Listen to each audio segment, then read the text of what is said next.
Hi, so recently we saw the conclusion to this year's standard aspier, and with it came plenty of cool and crazy gimmicks that break the game in pretty significant ways. I even entered myself, placing 5th overall, which honestly I'm pretty happy with. One strategy that I employed with my entry is attempting to break the game as much as I can, which went well. The gimmick I want to talk about here is 0 BPM. Whilst experimenting with slider velocities, I came across this accidentally and discovered it had some pretty interesting properties. One of the gimmicks I tried to experiment with, and ultimately was what won it for professional box, was distorted sliders by setting the tempo to infinite BPM. To do this, you have to edit the .osu file and go to the timing point section. This is what an uninherited point looks like in the .osu. This number here is what defines the BPM, which seems like an arbitrary number, but actually defines the BPM like this. As the number n gets smaller and smaller, the BPM starts shooting off towards infinity. Setting a number to 0 would obviously cause some errors, so the game automatically handles this as if there were no timing pointer at all. So instead, people have resorted to setting the number to be something really small, for example 6e to the minus 298, which is 0.297 zeros and then a 6. Numerically, this would set the BPM to 1e to the 302, or 1 with 302 zeros after it, which is an insanely huge number. And since the game can't handle such a big number, because of computing reasons, it just says it's infinity and calls it good. However, what I ended up doing was setting this number to 6e to the positive 298, which does the opposite effect. This number is 6 with 298 zeros at the end of it, which numerically sets the tempo to 0.294 zeros and then a 1, which is an insanely small number, and for similar computing reasons, the game just handles this as 0 and calls it there. Before I show off what 0 BPM actually does, let's think about what it actually means. The tempo of a song is how many beats are played over a period of time. For 120 BPM, that means 120 beats are played every minute, with half a second between each beat. If we were to slow the tempo down, less beats are played over time, and the time between each beat becomes larger. At 0 BPM, that means there is an infinite amount of time between each beat, and 0 beats are played no matter how long you wait. One analogy you can think of is that the metronome is frozen in time. Now let's see what it actually does to a map. For my experiment, I decided to use one of my old graveyarded maps for these various reasons. I've also modified my skin to use some default elements so we can see what's going on better. For the first experiment, I have made the first uninherited point of the beat map 0 BPM and then added a metronome reset with the correct BPM just before the first key eye time. The first thing I instinctively want to do is scroll around the beat map to see what happened. But, well, that's not really easy. Scrolling works by snapping to the nearest tick of the divisor. However, at 0 BPM, no beat ticks exist at all, since there's an infinite amount of space between each beat, so the cursor will always jump to 000, whether you scroll forwards or backwards. So the only way to move along the timeline is with the bar on the bottom, which is kinda messy, or by playing and pausing the beat map manually. So let's play the map in the editor and see what happens. There is nothing there. Oh wait, there's circles and slider balls, and then they're gone again. And we reach the end of the 0 BPM, and the map fixes itself. Right. So what happens when you play this in game instead? Some arrows flashed up on screen for a second, and then circles I can't seem to hit. Right. Some of them have arrows next to them as well, which is okay.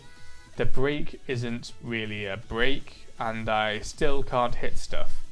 I can hit these ones for some reason, and what just happened? I guess I'll turn on no fail and try again. So far it's pretty much the same as before. I can only hit half of the stuff for some reason, and then the map's fine pretty much right after the metronome. Okay, let's play it until the end then. I got a decent combo and oh. The map won't end and I have no health left. This seems familiar. Okay, let's have a look at how auto handles this. Even auto can't hit some of these notes. In fact, auto doesn't seem to bother aiming half of these notes. As usual, reaching the reset fixes everything, but unlike me, auto manages to hold 100% accuracy somehow. And then we reach the end and auto actually achieves an SS, which is pretty interesting, just like that graph. Right, so before we try and figure out what just happened, let's try some other combinations first. This difficulty has 0 BPM starting from the middle of the map instead of the start, and for the most part, things are acting pretty much the same, just in different places. Playing the map, I have a pretty poor FC and then I miss an invisible note, and then here comes the chaos and I fail. Nice. The rest of the map plays out pretty much the same with no fail. Finally, this whole map is entirely 0 BPM, and as you'd expect, it's entirely unplayable throughout the whole thing. So now let's take a look at what we can actually see and try to work out what's actually happening. The first thing I'll try to explain is the random slider balls in the editor. They seem to disappear when the circle on top of them is played, and having it side by side with a working difficulty, we can see that the balls actually belong to what are supposed to be sliders. My theory of what's happening here is that because the slider length and velocity is dependent on the BPM of the map, the slider's velocity and length is set to 0. At 0 length, that means the slider head, body and tail all play at the same time. But then why do we see the slider ball way before it's played? My assumption for this is that the game works by looking a couple of seconds ahead in the map and tries to preload the objects before you actually see them. But with 0 length sliders, the game will load a whole slider and also think that it's being played, so the slider ball is loaded. Somehow the game knows that at 0 length, the end of the slider will be just when you need to click it, and so the ball disappears when the object is clicked. However, when playing the game, the end of the slider is loaded instantly the game preloads the slider, and since the game thinks the slider is played instantly as it's loaded, we just get random misses. This is what is supposed to happen with a normal slider, with time working properly from start to finish. But at 0 BPM, time doesn't really exist for the slider, and so every event just happens all at once. The hit circle appears at the correct time, probably because the visuals and the timing of the sliders are separate things, and the game just knows that the approach circle needs to close at the time stated in the .osu file. This is also probably the reason why they can't be hit when the map is being played, since the time window when you're supposed to hit it is when the slider is preloaded, but since the slider end is as soon as it's loaded, it's impossible to play. That's probably why Auto just decides to ignore the slider circles, but I have no idea how it manages to assess it. It's probably hacking or something. Next question is, why does the map autofail at the end like a 2B map? Well, no one knows the specific conditions for making a 2B map autofail, but what is known is that overlapping too many objects on top of a slider will cause it. I'm going to guess that something similar is happening with the 0 BPM sliders. Despite the end of the slider loading instantly, the slider body is probably still loaded until the time the slider is supposed to disappear. That may be the reason why we can still see slider balls in the editor. These invisible slider bodies may be overlapping with all of the other objects in the map, and whatever causes the 2B autofailing is also happening with the 0 BPM sliders. This is also backed up by the fact that if I was only to make one slider in a map 0 BPM, then the map itself is still passable. It would just be impossible to hit that one slider. It may also be the reason why the map seems to play mostly fine during periods where there are no sliders at all. So then, what happens if I was to place a single 0 BPM slider at the very end of the map? Now some really crazy things happen. It all seems fairly normal in the editor, but the real stuff happens when you play the map. The first thing you may notice is that if you play with 100% background dim, then your background isn't really dimmed.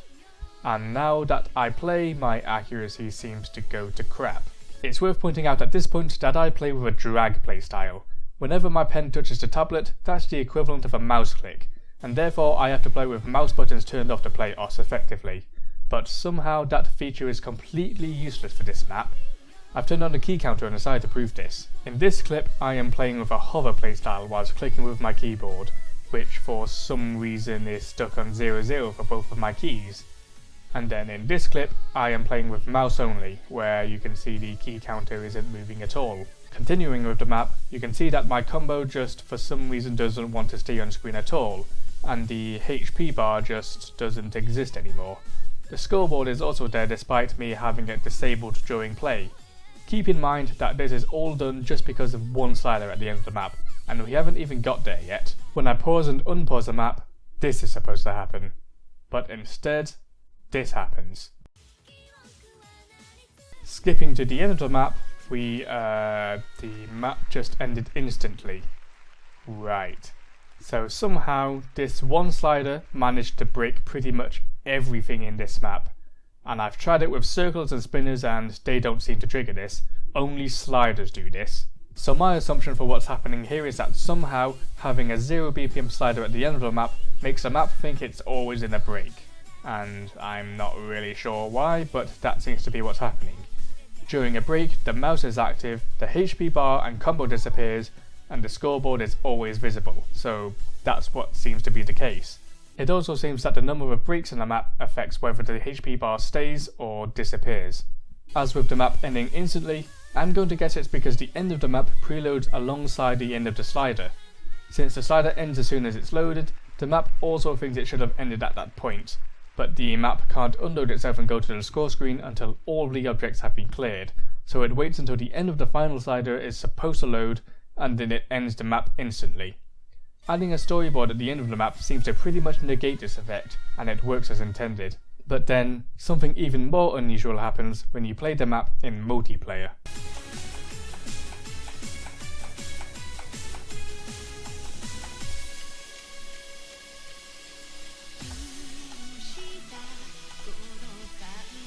Waiting for Oh god! So I'm guessing none of us saw the end. So somehow, that final object managed to end the map early, even though there are objects still left to play. I'm going to guess this has something to do with preloading the map again, but it's so much earlier than expected that I'm not 100% sure that is all that is going on. And that's about it with what I found messing around with 0 BPM. As you can see, it really screws around with your game. If you want to experiment with it yourself, I've gone ahead and uploaded the map that I used, or you can create your own beat map. So yeah, go ahead and have some fun.